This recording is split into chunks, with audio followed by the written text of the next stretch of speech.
Yeah, I definitely want to explore all of those and sort of where you're looking ahead with your strategic plan. But we've gotten a whole bunch of questions about where you are now and where you've been that I'd like to take. One of them is from Mitch Wagner. Is Second Life profitable? Can you quantify the revenue and the profits?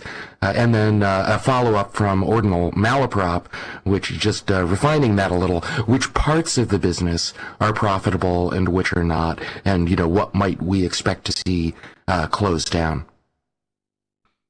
That's an excellent question. We don't release our revenue and we don't release our profitability. Because we're a private company. But I will tell you this, our revenue is growing, and we are comfortably profitable, and we have a very sound balance sheet.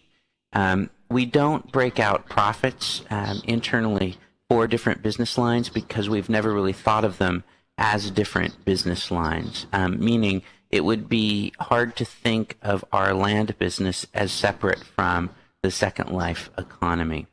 So we don't really look at it on the basis of profitability by business line. We may evolve towards something like that in the future, but today we look at the business more holistically.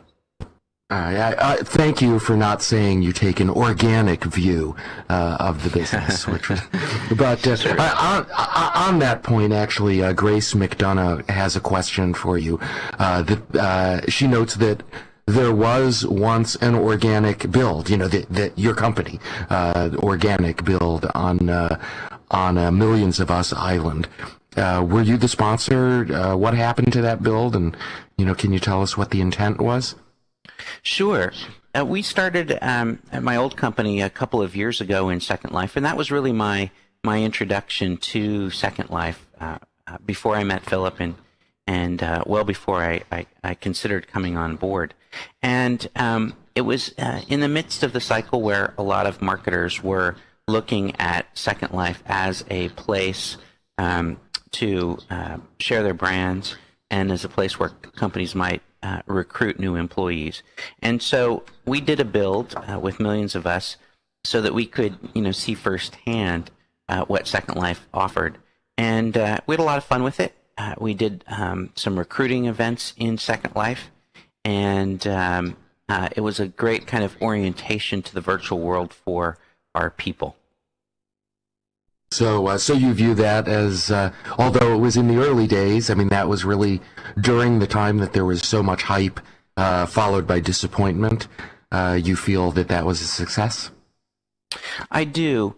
It's really interesting because a lot of the companies that went into Second Life looking at it as a marketing channel, there were some that had great successes and there were some that didn't. The amusing thing is that there's been a huge amount of press about how there were abject failures.